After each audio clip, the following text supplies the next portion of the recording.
우리 중국 형제님들 반갑습니다.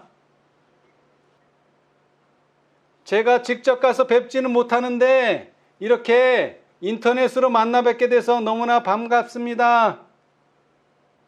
오늘 안식일 풍성한 은혜 받으시기 바랍니다. 우리 한국에 있는 모든 형제님들이 우리 중국의 형제님들에게 안부를 전해드립니다. 자, 오늘은 우리 데살로니가전서 4장 16절을 보겠습니다.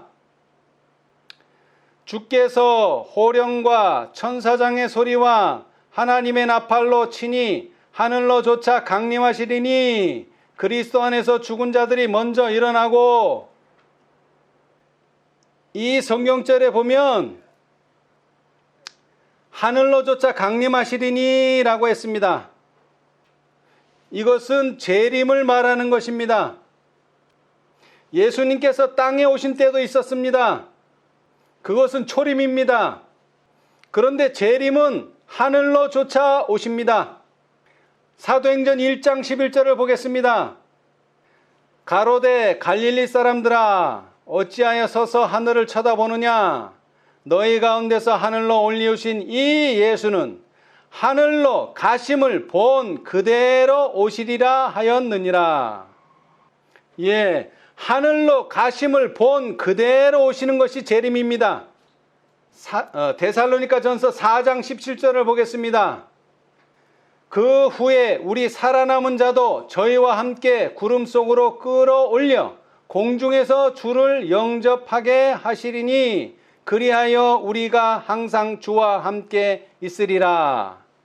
초림 때는 예수님을 땅에서 영접했지만 재림 때는 공중에서 영접할 것입니다. 초림 때는 예수님을 떠나보낼 수밖에 없었지만 재림 때는 항상 주와 함께 있을 것입니다. 자, 다음 절 4장 18절을 읽겠습니다. 그러므로 이 여러 말로 서로 위로하라. 앞절에서 재림에 관하여 말씀하시고 나서 이제 무엇이라고 말씀하십니까? 위로하라. 그러므로 재림 기별은 위로의 기별입니다. 예수님께서 곧 헤어지게 될 제자들에게 이렇게 말씀하셨습니다. 이렇게 위로하셨습니다. 요한복음 14장 1절로 3절. 너희는 마음에 근심하지 말라. 하나님을 믿으니 또 나를 믿으라. 내 아버지 집에 거할 곳이 많도다. 그렇지 않으면 너희에게 일렀으리라. 내가 너희를 위하여 처소를 예비하러 가노니 가서 너희를 위하여 처소를 예비하면 내가 다시 와서 너희를 내게로 영접하여 나 있는 곳에 너희도 있게 하리라. 재림 기별은 위로의 기별입니다. 오랫동안 사망의 음침한 골짜기에서 방황하도록 버려졌던 하나님의 백성들에게 부활이여 생명이신 그리스도께서 당신의 버림받은 백성들을 본향으로 데려가기 위하여 다시 오신다는 약속은 귀중하고 기쁨에 넘치는 소망을 주고 있습니다. 대쟁투 299페이지. 조금 전에 읽은 데살로니가전서 4장 16절에서 18절에 재림에 관해서 읽었는데요. 그것은 위로의 기별이었습니다. 그렇다면 구약에서도 재림 기별을 찾아볼 수 있을까요? 그리고 그 재림 기별은 위로의 기별일까요? 이사야 40장을 보겠습니다. 이사야 40장 1절입니다. 너희 하나님이 가라사대 너희는 위로하라. 내 백성을 위로하라. 여러분, 여기에 위로하라는 말씀이 있습니다. 그렇다면 이 위로의 기별이 재림 기별을 말하는 겁니까? 자, 다음 절인 2절을 읽어보겠습니다. 너희는 정다이 예루살렘에 말하며 그것에게 외쳐 고하라. 그 복역 전쟁의 때가 끝났고 그 죄악의 사함을 입었느니라. 그 모든 죄를 인하여 여호와의 손에서 배나 받았느니라 할지니라. 여기에서 복역의 때가 끝났다, 이 성경절을 어떤 성경에서는 전쟁의 때가 끝났다 이렇게 표현했습니다. 여러분, 언제 전쟁이 있었습니까? 계시록 12장 7절을 보겠습니다. 하늘에 전쟁이 있으니 미가엘과 그의 사자들이 용으로 더불어 싸울세.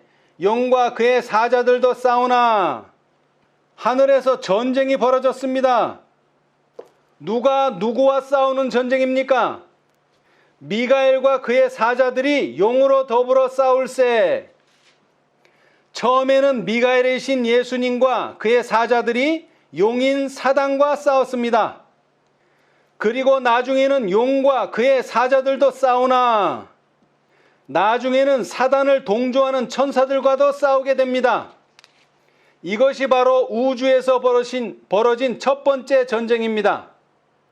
그런데 이것이 전쟁의 끝이 아닙니다. 두 번째 전쟁이 땅에서 벌어집니다. 왜냐하면 용과 그의 사자들이 땅으로 쫓겨났고 예수님께서 이 땅에 오셨기 때문입니다. 창세기 3장 15절을 보겠습니다. 내가 너로 여자와 원수가 되게 하고 너의 후손도 여자의 후손과 원수가 되게 하리니 여자의 후손은 내 머리를 상하게 할 것이요 너는 그의 발꿈치를 상하게 할 것이니라 하시고, 뱀의 후손 곧 사단과 여자의 후손 곧 예수님과의 전쟁입니다. 이 전쟁의 결과로 사단은 머리를 상하게 되어 사단은 정죄를 받고 예수님은 팔꿈치를 상하게 되어 십자가에서 돌아가셨습니다. 예수님께서 이렇게 말씀하셨습니다. 요한복음 12장 31절, 이제 이 세상의 심판이 이르렀으니 이 세상 임금이 쫓겨나리라. 이 세상 임금이 누굽니까? 사단입니다.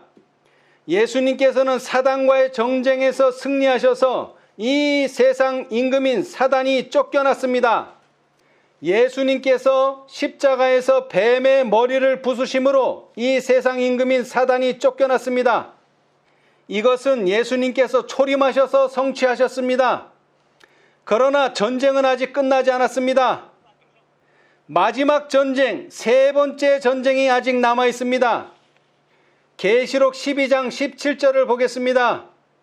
용이 여자에게 분노하여 돌아가서 그 여자의 남은 자손 곧 하나님의 계명을 지키며 예수의 증거를 가진 자들로 더불어 싸우려고 바다 모래 위에 섰더라. 이번에는 여자의 남은 자손과 용이 싸웁니다. 그리고 이 전쟁이 끝나면 예수님께서 재림하십니다. 그리고 예수님께서 재림하셔서 사단을 1000년 동안 결박하실 것입니다. 계시록 20장 2절을 보겠습니다.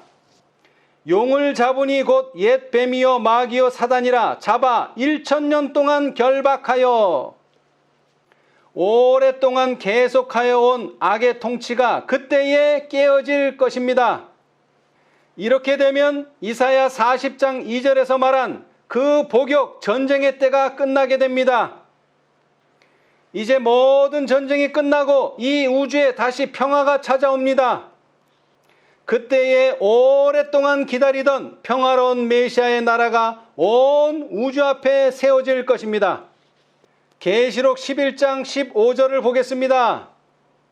일곱째 천사가 나팔을 불매 하늘에 큰 음성들이 나서 가로되 세상 나라가 우리 주와 그 그리스도의 나라가 되어 그가 세세토록 왕노릇 하시리로다 하니. 자, 이사야 40장 2절로 돌아가서요. 그 죄악의 사함을 입었느니라. 은혜의 시기가 마치기 전에 살아있는 모든 성도들은 죄의 도마를 경험하게 될 것입니다. 왜냐하면 예수님께서 재림하실 때는 점이나 흠이 있다면 그는 생명을 잃게 될 것이기 때문입니다. 베드로후서 3장 12절로 14절을 읽어보겠습니다. 하나님의 날이 임하기를 바라보고 간절히 사모하라. 그날에 하늘이 불에서 타서 풀어지고 체질이 뜨거운 불에 녹아지려니와 우리는 그의 약속대로 의에 거하는 바 새 하늘과 새 땅을 바라보도다. 그러므로 사랑하는 자들아 너희가 이것을 바라보나니 주 앞에서 점도 없고 흠도 없이 평강 가운데서 나타나기를 힘쓰라. 다시 이사야 40장 2절에서 그 모든 죄를 인하여 여호와의 손에서 배나 받았느니라. 로마서 5장 20절에 죄가 더한 곳에 은혜가 넘쳤나니 예수님께서 말씀하셨습니다. 마태복음 19장 29절 또 내 이름을 위하여 집이나 형제나 자매나 부모나 자식이나 전토를 벌인 자마다 여러 배를 받고 또 영생을 상속하리라. 자, 이사야 40장으로 돌아가서 3절을 읽어보겠습니다. 외치는 자의 소리여 가로되 너희는 광야에서 여호와의 길을 예비하라. 사막에서 우리 하나님의 대로를 평탄케 하라. 여러분, 이 말씀은 신약에서 많이 들어본 말씀이 아닙니까? 자, 마태복음 3장 1절로 3절을 보겠습니다. 그때에 침례 요한이 이르러 유대 광야에서 전파하여 가로되 회개하라 천국이 가까웠느니라 하였으니 저는 선지자 이사야로 말씀하신 자라. 일렀을 때 광야에 외치는 자의 소리가 있어 가로되 너희는 주의 길을 예비하라. 그의 첩경을 평탄케 하라 하였느니라. 이사야 40장 3절은 바로 침례 요한이 전한 기별이었습니다. 예수님의 초림에 관한 기별입니다. 그리고 침례 요한은 예수님께서 초림하시기 전에 먼저 와서 엘리야의 사명을 할 것입니다. 자, 마태복음 17장 10절로 13절을 읽어보겠습니다. 제자들이 묻자와 가로되 그러면 어찌하여 서기관들이 엘리야가 먼저 와야 하리라 하니까 예수께서 대답하여 가라사대 엘리야가 과연 먼저 와서 모든 일을 회복하리라. 내가 너희에게 말하노니 엘리야가 이미 왔으되 사람들이 알지 못하고 임의로 대우하였도다. 인자도 이와 같이 그들에게 고난을 받으리라 하시니 그제야 제자들이 예수의 말씀하신 것이 침례 요한인 줄 깨달으니라. 엘리야는 예수님 전에 나타날 것입니다. 그리고 엘리야는 예수님의 재림 전에도 나타날 것입니다. 말라기 4장 5절을 보겠습니다. 보라 여호와의 크고 두려운 날이 이르기 전에 내가 선지 엘리야를 너희에게 보내리니. 여기서 여호와의 크고 두려운 날은 예수님의 재림하시는 날입니다. 예수님께서 초림 전에 엘리야를 보내셨던 것처럼 재림 전에도 엘리야를 보내실 것입니다. 예수님의 초림의 기별과 예수님의 재림의 기별은 서로 공통점이 있습니다. 둘 다 똑같이 천국이 가까웠다는 기별입니다. 다만 초림 기별의 천국은 은혜의 왕국을 말합니다. 반면 재림 기별의 천국은 영광의 왕국을 말합니다. 그리고 초림 기별과 재림 기별을 전하는 사람은 선지 엘리야라고 합니다. 초림 기별은 침례 요한이 외쳤고요. 재림 기별은 세 천사가 외칩니다. 침례 요한과 세 천사는 모두 선지 엘리야로 상징되었습니다. 그리고 초림 기별과 재림 기별 모두는 다 예언의 말씀에 기초를 두고 있습니다. 특별히 다니엘서의 예언에 기초하고 있습니다. 그리스도의 재림에 대한 기별이 당신의 은혜의 왕국을 공포하였던 것처럼 그의 재림에 대한 기별은 그의 영광의 왕국을 공포한다. 그리고 첫째 기별과 같이 둘째 기별도 그 예언의 말씀에 기초를 두고 있다. 대쟁투 234페이지입니다. 자, 지금까지 위로하라는 기별은 곧 재림 기별입니다. 그리고 위로하라는 기별은 또한 초림 기별입니다. 다시 이사야 40장으로 돌아와서요.